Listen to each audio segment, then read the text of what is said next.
টক ঝাল মিষ্টি কাঁচা আমের এই আচারটা আম ফুরিয়ে যাওয়ার আগে কিন্তু বানিয়ে নিয়ে রাখতে পারেন। এতটাই লোভনীয় এই আচারটা, না বানিয়ে নিলে হয়তো বুঝতেই পারবেন না। আমি এখানে বড় বড় ৩ টা আম নিয়েছি। আমের কিন্তু খোসাটা ছাড়িয়ে নিলাম। এখন প্রত্যেকটা আম ১ম এ আমি ২ ভাগ করে কেটে নিচ্ছি। আর আমের কিন্তু আঁটিটা অনেকটা শক্ত হয়ে গেছে। আপনারা যদি আঁটি শক্ত ছাড়া আম বানিয়ে নেন, তাহলে কিন্তু ২ ভাগ করে নিলেই কিন্তু ভালো হবে আচারটা। যেহেতু আমগুলো অনেকটা বড়, তাই আমি আবারও কিন্তু মাঝখান দিয়ে প্রত্যেকটা আমের ২ ভাগ করে নিয়েছি।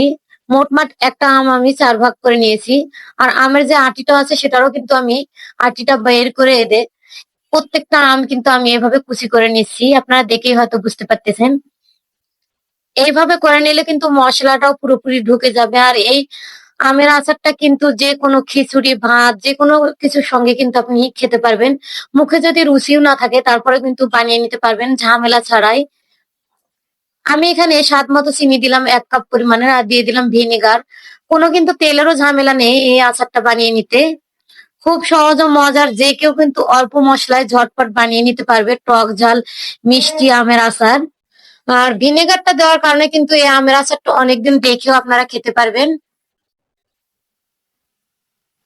এইদিকে আমি চিনি দিয়ে আমটা কিন্তু রেখে দিলাম। দিয়ে আমি একটা মসলা আচারের জন্য বানিয়ে নিব। ১ম এ আমি দিয়েছি কয়েকটা শুকনা মরিচ, জিরা, কালো জিরা, পাঁচফোড়ন, ধনে, কয়েকটা আমি দারুচিনি দিয়ে মসলাটা কিন্তু চুলা স্লো টু মিডিয়াম রেখে ভেজে নিচ্ছি। আচারের এই মসলাটা একটু বেশি করে বানিয়ে কিন্তু আপনারা সংরক্ষণ করে রেখেও দিতে পারবেন। যেকোনো আচারে কিন্তু এই মসলাটা আপনারা দিয়ে বানিয়ে আচার বানিয়ে নিতে পারবেন খুব সহজেই। এখানে কিন্তু একটা আমি প্যান নিয়েছি, আর প্যানের মধ্যে কিন্তু আমি সে আমগুলো যে চিনি দিয়ে রেখে দিয়েছিলাম আর সিরকা দিয়ে মেখে এখন আমি দিয়ে দিলাম।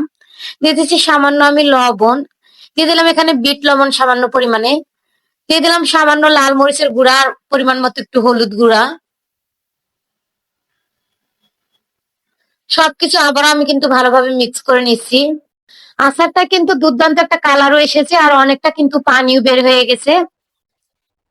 এখন আমি কিন্তু আলতো ভাবে নেড়ে চেড়ে দিচ্ছি, আর আচারের মশলাটা যে মশলাটা আমি বানিয়ে নিয়েছিলাম মশলাটা কিন্তু উপর দিয়ে দিয়ে নিলাম। খুবই অল্প সময়ে কিন্তু ঝটপট ভাবে এই আচারটা বানিয়ে নিতে পারবেন। আমি কিন্তু আচারটা আলতো ভাবে উল্টে পাল্টেও নিয়েছি, তাতে কিন্তু মশলাটা প্রত্যেকটা আচারে সুন্দরভাবে ঢুকে গেছে। এখন চুলাটা অফ করে নিয়ে আমি আচারগুলো আপনাদের পরিবেশন করে দেখিয়ে দিব। আর রেসিপি যদি ভালো লাগে শেয়ার করে দিবেন। আর আপনি কোথা থেকে আমার ভিডিওটা দেখছেন তা মন্তব্য করুন, যাতে আপনাকে আমি ধন্যবাদ দিতে পারি। দেখুন আচারটা কতটা লোভনীয় হয়েছে। একদম পারফেক্ট ভাবে কিন্তু হয়েছে। বাসায় যদি এইভাবে একবার ট্রাই করে দেখেন, বারবার কিন্তু এই আচারটার ফ্যান হয়ে যাবে। সহজ ও মজার এই আমের আচারের রেসিপিটা আপনাদের কাছে কেমন লেগেছে অবশ্যই কমেন্ট করে জানাবেন। সবাই ভালো থাকবেন, সুস্থ থাকবেন। আজকের মতো এই পর্যন্ত। আল্লাহ হাফেজ।